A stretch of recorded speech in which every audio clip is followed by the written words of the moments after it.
This was my second train ride of the night. The way it started didn't promise anything better than the last one. Freezing wind tearing at my face like sandpaper and razors, ice hard and slick under my hands and feet. And somewhere in the background, the wail of sirens, the city howling after me. New York sped by in fast forward. Dark rooftop water towers and a dead forest of antennas and chimneys, all a blur. When the train he was riding slowed down, Gagniti made his move.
fucking cop!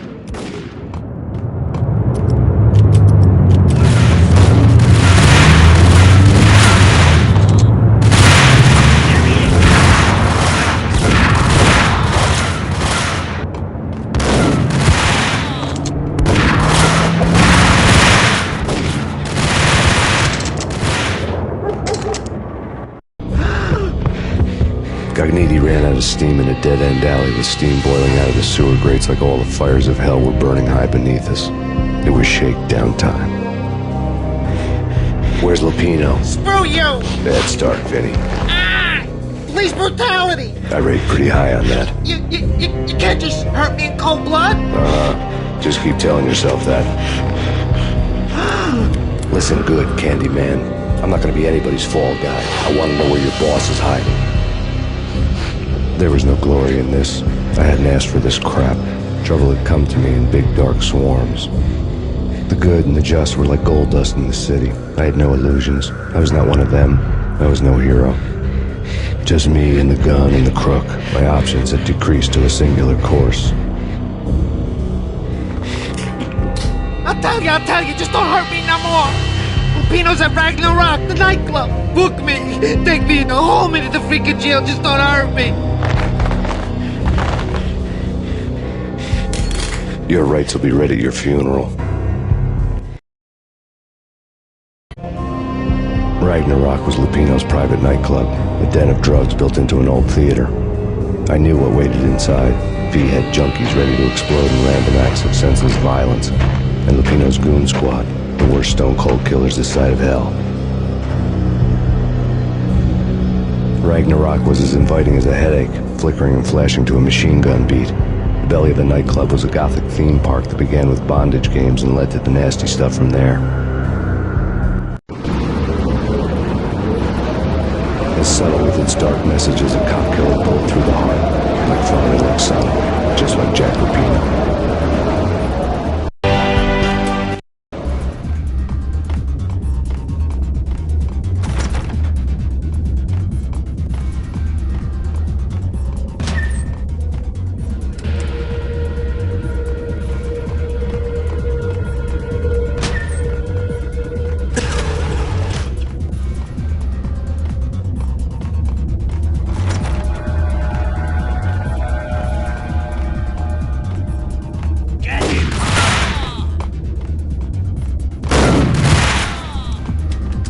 The book had never been a bestseller. Given the setting, I was surprised to find that somebody had been passing time reading. The paperback was entitled The Age of Murder and Storm. The blurb on the back mentioned Norse mythos and Ragnarok, the end of a Viking world with a terrible winter that covered the earth in ice, when vile crimes were rampant and all humanity lost. I could see how somebody impressionable might get it into their head that we were at the end of time. I was also beginning to see what the nightclub and its owner were all about.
What the hell?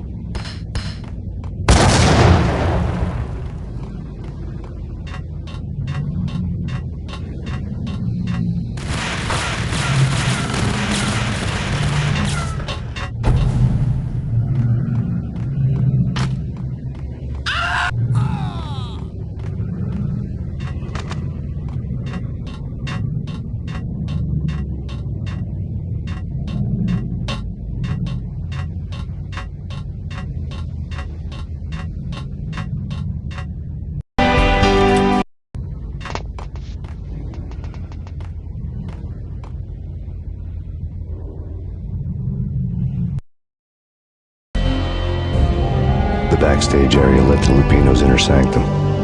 The hot air inside was like an invisible wall, thick with incense and something else, a sickly sweet smell that made you gag. This was the rotten core of the Big Apple. Lupino lurked somewhere ahead, like a spider at the center of his web, waiting. The vapors in the air started to make my head swim. The flesh of fallen angels! Come to me all! Astaroth, Beelzebub, Asmodeus, Baphomet, Lucifer, Loki, Satan, Cthulhu, Lilith, Ella! Blood to you all! Secret. Living under the skin of reality. I've seen it. The corruption of flesh.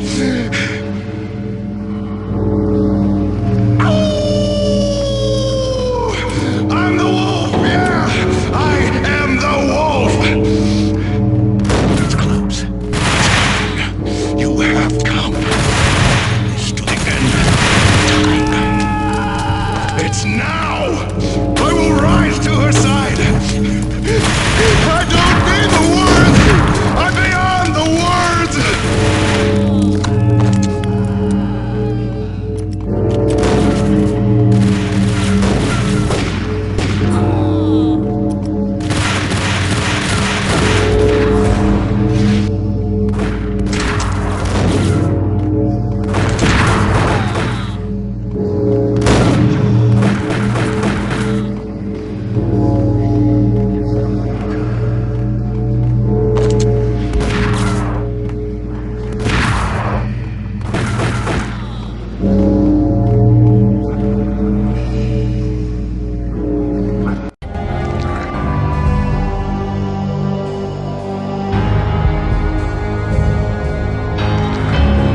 There'd have to be a catch in it somewhere, and this one was the Empire State Building of catches.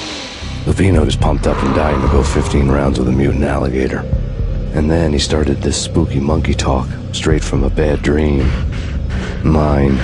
I have tasted the flesh of fallen angels. I've tasted the devil's green blood. It runs in my veins. I've seen beyond a world of skin, the architecture of blood and bow and arrow. Death is coming! She is coming, and hell follows with her. This is the twilight winter. I am ready to be her son. Her time is now, and all who stand in her way must die!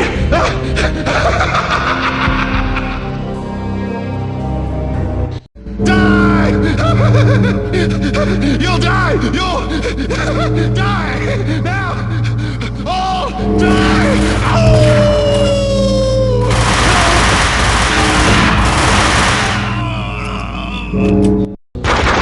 When Lupino finally went down, I wanted to make real sure he'd stay that way.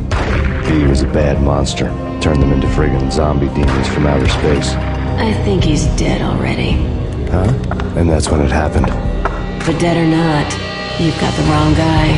In stepped this knockout femme fatale holding a gun to my face. I returned the favor.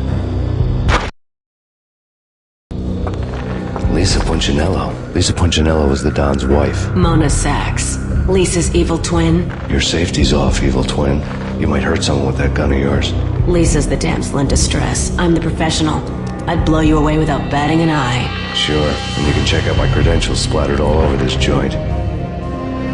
Jack couldn't have framed you. Not the state he was in. We're after the same slime bag. Angelo Quincinello's the one who murdered your friend and framed you with it. You know this for a fact. I've got my sources. I don't have a clue these days. I just shoot them as they come. We'll put a contract on the Archfiend. This one's mine. I hate the guts of that sadistic wife-beater. Why not pool our bullets for this one? I thought you'd never ask. My finger was starting to twitch. How do you like your whiskey? I'm easy, as long as you don't try to slip me a Mickey. You're a real angel, Max. It was good stuff. Tasted sweet as honey going down. Nothing personal. Can't risk you going berserk and getting Lisa killed.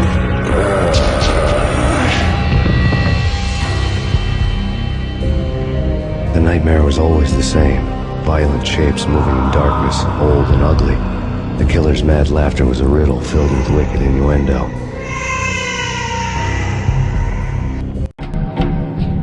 Somewhere, the baby was crying.